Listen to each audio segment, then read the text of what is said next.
नमस्कार दोस्तों, आज की कहानी है पुनर्जन्म। दोस्तों, कहानी को अंत तक जरूर सुनिएगा और कहानी पसंद आए तो वीडियो को लाइक और चैनल को सब्सक्राइब जरूर कीजिएगा।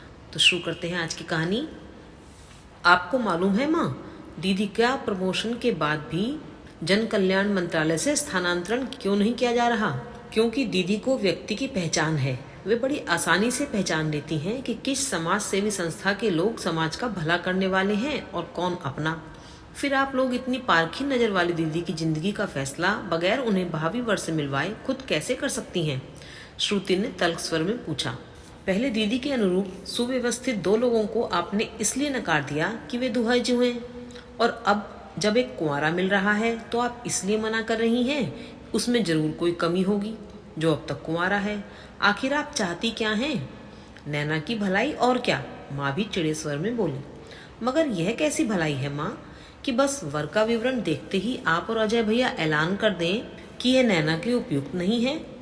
आपने हर तरह से उपयुक्त उस कुंवारे आदमी के बारे में यह पता लगाने की कोशिश नहीं की कि उसकी शादी अब तक ना होने की क्या वजह है। शादी के बाद यह कुछ ज्यादा नहीं बोलने लगी है माँ? अजय ने व्यंग्य से पूछा। कम तो खैर मैं कभी भी नहीं बोलती थी भैया, बस शादी के बाद सही बोलने की हिम्मत आ गई है। श्रुति व्यंग्य से मुस्कुराई। बोलने की ही हिम्मत आई है, सोचने की नहीं, अजय ने कटाक्ष किया। सीधी सी बात है, 35 साल तक कुंवारा रहने वाला आदमी दिल जला होगा, फिर तो वह दीदी के लिए सर्वथा उपयुक्त है। श्रुति ने बात काटी। क्योंकि दीदी भी अपने बैचमेट अमर के साथ दिल जलाकर मसूरी की सर्द वादियों में अपने प्रणय की आग लगा चुकी हैं। तुम तो शादी के बाद बेशर्म भी हो गई श्रुति। कैसे अपने परिवार और कैरियर के प्रति जिम्मेदारी निभाने वाली दीदी पर इतना घिनौना आरोप लगा रही हो? अजय की पत्नी राशि ने पूछा। यह आरोप नहीं, हकीकत है भाभी।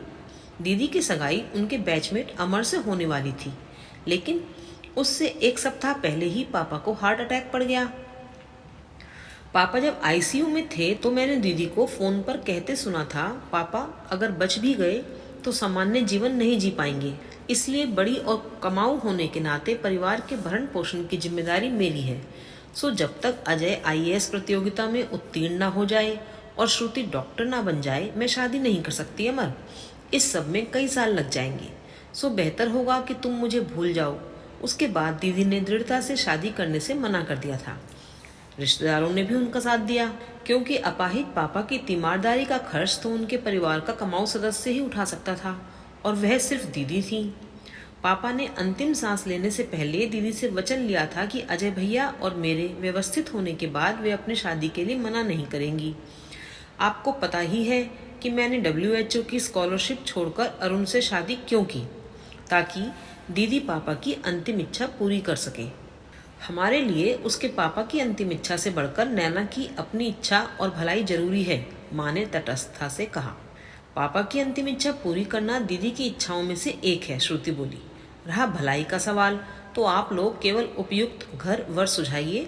उसके अपने अनुरूप या अनुकूल होने का फैसला दीदी को अपने आप करने दीजिए।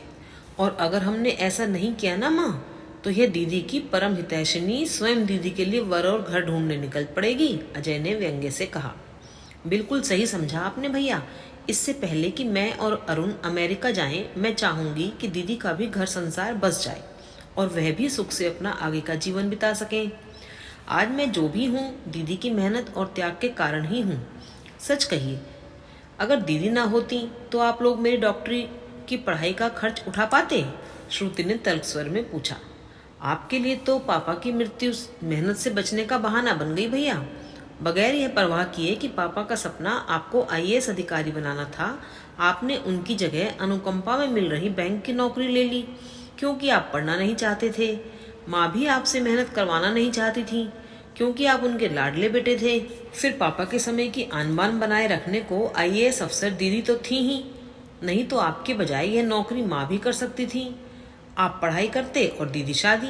ये गड़े मुर्दे उखाड़ कर तू क्या कहना चाहती है? माँ ने झल्लाए स्वर में पूछा। यही कि पुत्र मोह में दीदी के साथ अब और अन्याय मत कीजिए माँ। भैया की गृहस्थी चलाने के बजाय उन्हें अब अपना घर संसार बसाने दीजिए। फिलहाल उस डॉक्टर का विवरण मुझे दे दीजिए, बाकी मैं उसके बारे में पता लगाती हूँ, श्रुति ने उठते हुए कहा। वह हम लगा लेंगे, मगर आप चली कहाँ, अभी बैठो ना, राशि ने आग्रह किया। अस्पताल जाने का समय हो गया है ना भाभी, कहकर श्रुति चल पड़ी। माँ और अजय ने रोका भी नहीं, जबकि माँ को मालूम था कि आज उसकी अस्पताल से छुट्टी है। श्रुति सीधे नैना के ऑफिस में गई। आपसे कुछ जरूरी बात करनी है दीदी, अगर आप अभी व्यस्त हैं तो मैं इंतजार कर लेती हूँ, उसने बगैर किसी भूमिका के अपनी बात अपनी बड़ी बहन को कही।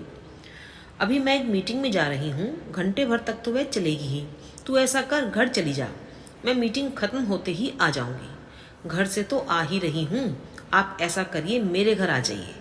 अरुण की रात 10 बजे तक ड्यूटी है, वह जब तक आएंगे हमारी बात खत्म हो जाएगी। ऐसी क्या बात है श्रुति जो माँ और अरुण के सामने नहीं हो सकती? बहनों की बात बहनों में ही रहने दो ना दीदी, क्यों सारे परिवार को हमारे बीच में जगह देना। अच्छी बात है, नैना मुस्कुराई। मीटिंग खत्म होते ही मैं तेरे घर पहुंचती हूँ। उसे लगा कि श्रुति अमेरिका जाने से पहले कुछ खास खरीदने के लिए उसकी सिफारिश कर चाहती होगी। मीटिंग खत्म होते ही वह कृति के घर आ गई।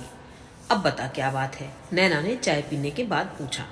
मैं चाहती हूँ दीदी कि मेरे और अरुण के अमेरिका जाने से पहले आप पापा को दिया हुआ अपना वचन कि जिम्मेदारियां पूरी होते ही आप शादी कर लेंगी, पूरा कर लें, श्रुति ने बगैर किसी भूमिका के कहा।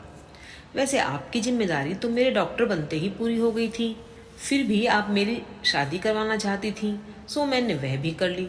लेकिन मेरी जिम्मेदारियां अभी खत्म नहीं हुई हैं श्रुति, नैना ने उसकी बात काटी। अजय अपना परिवार ही नहीं संभाल पाता है तो माँ को कैसे संभालेगा? यानी न कभी जिम्मेदारियां पूरी होंगी और न पापा की अंतिम इच्छा पूरी करेंगी आप। जीने वालों के लिए ही नहीं, दिवंगत आत्मा के प्रति भी आपका कुछ कर्तव्य है दीदी। उसकी बात सुनकर नैना ने एक गहरी सांस ली। कहती तो तू ठीक है, मैंने यह वचन पापा को ही नहीं अमर को भी दिया था श्रुति, और जो उसने मेरे लिए किया है उसके बाद उसे दिया हुआ वचन पूरा करना भी मेरा फर्ज बनता है। लेकिन महज वचन के कारण जिम्मेदारियों से मुंह तो नहीं मोड़ सकती।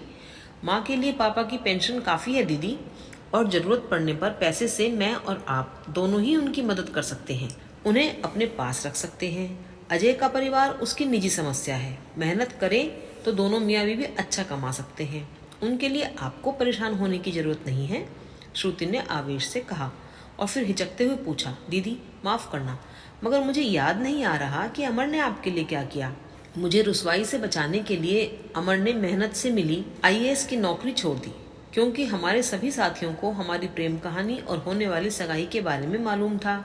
एक ही विभाग में होने के कारण गाहे बगाहे मुलाकात होती और अफवाहें भी उड़ती। सो मुझे इस सब से बचाने के लिए अमर नौकरी छोड़कर जाने कहाँ चला गया? आपने उसे तलाशने की कोशिश नहीं की? यानी उसके किए कराए त्याग पर पानी फेरने के लिए मैं उसे तलाशती? यह बात भी ठीक है दीदी। देखिए, जब आप वचनबद्ध हुई थीं तब आपकी जिम्मेदारी केवल भैया और मेरी पढ़ाई पूरी करवाने तक सीमित थी, लेकिन आपने तो हमारी शादियां भी करवा दी। अब उसके बाद की जिम्मेदारियां आपके वचन की परिधि से बाहर हैं, और अब आपका फर्ज केवल अपना वचन निभाना है। बहुत जीने दूसरों के लिए और यादों के सहारे, अब अपने लिए जी कर देखिए दीदी। कुछ ऐसा ही अमर ने भी कहा था। जिस तरह अपने परिवार के प्रति तुम्हारा फर्ज तुम्हें शादी करने से रोक रहा है, उसी तरह अपने माता पिता की इच्छा के विरुद्ध कुछ साल तक तुम्हारी जिम्मेदारियां पूरी होने के इंतजार में शादी न करने के फैसले पर मैं चाहकर भी अडिग नहीं रह पा रहा। कैसे जी पाऊंगा और किसी के साथ मैं नहीं जानता, लेकिन फिलहाल दफ्तर और घर के दायित्व निभाने में मेरा और तुम्हारा समय कट ही जाया करेगा। लेकिन जब तुम दायित्व मुक्त हो जाओगी तब क्या करोगी नैना? मैं यह सोच सोच कर बेचैन हो जाया करूंगा कि तुम अकेली क्या कर रही होंगी। फुर्सत से तुम्हारी यादों के सहारे जी रही होंगी, और क्या। जीने के लिए यादों के सहारे के अलावा किसी अपने के सहारे की भी जरूरत होती है। मैं तो खैर सहारे के लिए नहीं, माँ बाप के जिद से मजबूर होकर शादी कर रहा हूँ। लेकिन तुम जीवन की सांधे वेला में अकेली मत रहना और एक उपयुक्त इंसान के साथ शादी कर लेना, ताकि मुझे भी सुकून रहे कि तुम भी अपने जीवन में खुश हो। तो फिर आज से ही इंटरनेट पर अपने मनपसंद जीवन साथी की तलाश शुरू कर दीजिए। माँ तो पुत्र मोह में आपकी शादी करवाएंगी नहीं। यही सब सोचकर तो मैं शादी नहीं करना चाहती। लेकिन तेरा यह कहना भी ठीक है कि पैसे से तो उन लोगों की मदद हमेशा की जा सकती है। मैं आपको इंटरनेट पर उपलब्ध, थोड़ा सब्र कर श्रुति, नैना ने बात काटी। उससे पहले मुझे स्वयं को किसी नितांत अजनबी के साथ जीने के लिए मानसिक रूप से तैयार करना होगा, और मुझे यह भी मालूम नहीं है कि मेरी उससे क्या अपेक्षाएं होंगी या व्यक्तिगत जीवन में मेरी और अपनी क्या मान्यताएं हैं।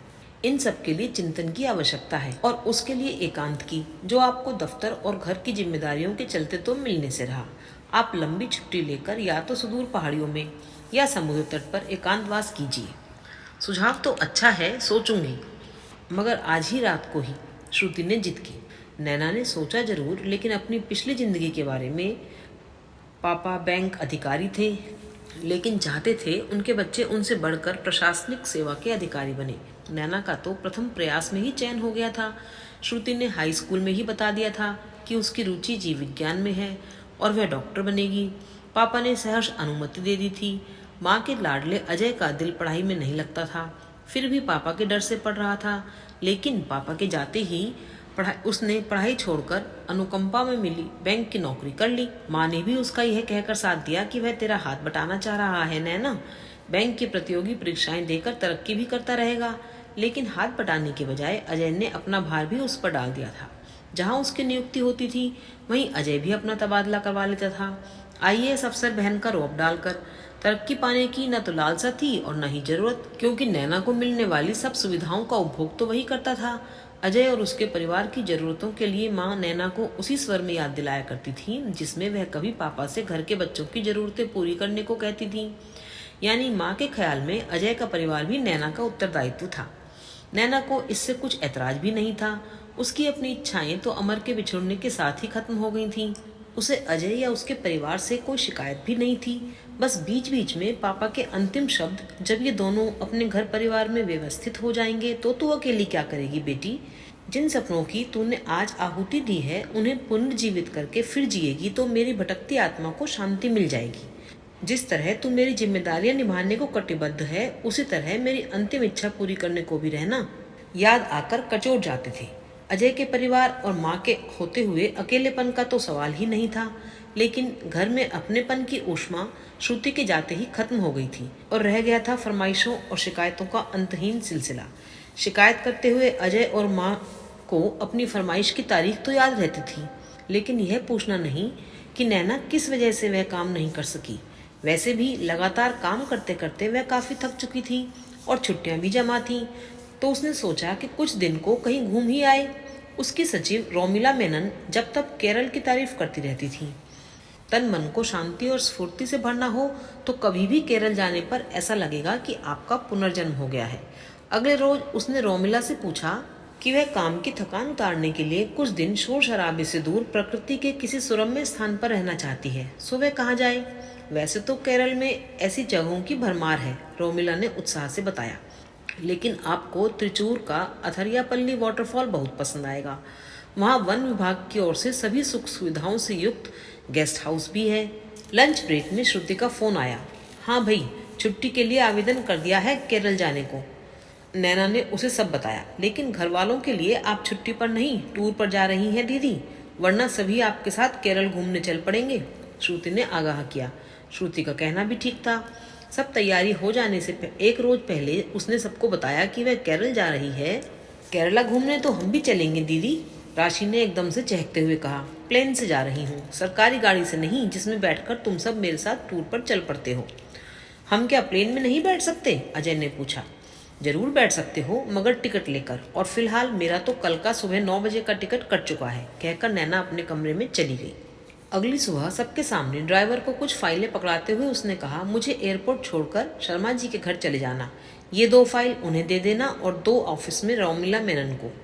प्लेन में अपनी बराबर की सीट पर बैठी युवती से यह सुनकर कि वह एक प्रकाशन संस्थान में काम करती है और एक लेखक के पास एक किताब की प्रस्तावना पर विचार विमर्श करने जा रही है, नैना ने आश्चर्य से पूछा, अपने यहाँ लेखकों को कब से इतना सम्मान मिलने लगा? मैडम, आप शायद जानती नहीं, युवती खिसियाकर बोली। बेस्ट सेलर के लेखक के लिए कुछ भी करना पड़ता है। ये महानुभाव केरल से बाहर आने को तैयार नहीं होते, सो बात करने के लिए हमें ही यहाँ आना पड़ता है। इससे पहले कि नैना पूछती कि वे महानुभाव हैं कौन, युवती ने उसका परिचय पूछ लिया और यह जानने पर कि वह एक आईएएस अधिकारी है और एकांतवास करने के लिए केरल जा रही है, वह बड़ी प्रभावित हुई और उसके बारे में अधिक से अधिक पूछने लगी। नैना ने उसे अपना कार्ड दे दिया। रोमिला का कहना ठीक था, वो वाटरफॉल वैसी ही जगह थी जैसी वह चाहती थी। गेस्ट हाउस में भी हर तरह का आराम और सुख सुविधाएं उपलब्ध थीं। बगैर अपने बारे में सोचे वह अभी प्रकृति की छटा और निरंतर बदलते रंग निहारने का आनंद ले रही थी कि अगली सुबह ही अमर को वहां देखकर हैरान रह गई। तुम यहाँ? वह इतना ही कह सकी। हाँ मैं, अमर हंसा। वैसे तो कोई आता जाता नहीं, लेकिन यह जानकर कि तुम यहाँ हो तुमसे मिलने का लोभ छोड़ नहीं सका। लेकिन तुम्हें किसने बताया कि मैं यहाँ हूँ? पल्लवी यानी उस युवती ने जो कल तुम्हारे साथ प्लेन में थी, अमर ने सामने पत्थर पर बैठते हुए कहा। असल में मैं उसके प्रकाशन संस्थान के लिए आईएएस प्रतियोगिता के लिए उपयोगी किताबें लिखता हूँ। पल्लवी चाहती है कि प्रतियोगिता में सफल होने के बाद सफलता बनाए रखने के लिए क्या करें, इस विषय पर मैं कुछ लिखूं। तो मैंने कहा कि मुझे नौकरी छोड़े कई साल हो चुके हैं और आज के प्रशासन के बारे में अधिक जानकारी नहीं है। तो उसने तुम्हारे बारे में बताया और कहा कि आपसे मिलकर आजकल के हालात के बारे में जानकारी ले लूं। पल्लवी को तो तुम्हारे एकांतवास में खलल न डालने को मना कर दिया, लेकिन खुद को आने से न रोक सका। नैना उसे एकटक देखती रही। ऐसी हैरानी से क्या देख रही हो? मैं अमर ही हूं नैना। उसमें तो कोई शक नहीं है, लेकिन तुम और लेखन। यकीन नहीं होता अमर। यकीन ना होने लायक ही तो अब तक मेरी जिंदगी में होता रहा है नैना। अमर एक गहरी सांस लेकर बोला।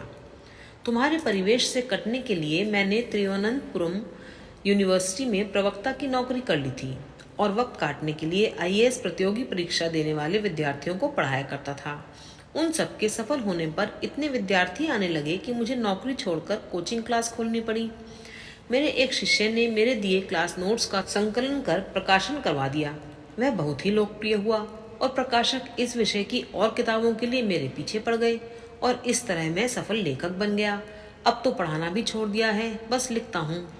लिखने भर से घर का खर्च चल जाता है बड़े आराम से। अकेले आदमी का ज़्यादा खर्च भी नहीं होता।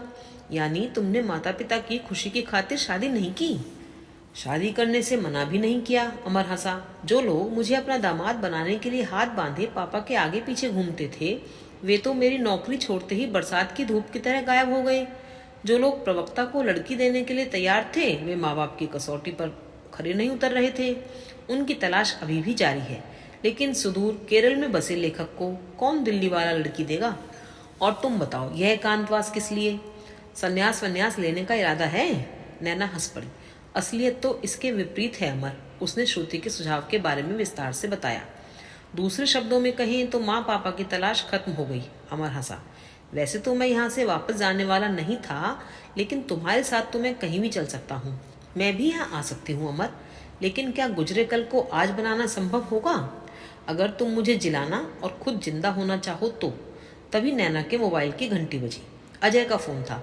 दीदी, गुरमेल सिंह जब परसों दोपहर तक गाड़ी लेकर नहीं आया तो मैंने उसके मोबाइल पर उसे आने के लिए फ़ोन किया, लेकिन उसने कहा कि वह शर्मा जी की ड्यूटी में है और उनके कहने पर ही हमारे यहाँ आ सकता है।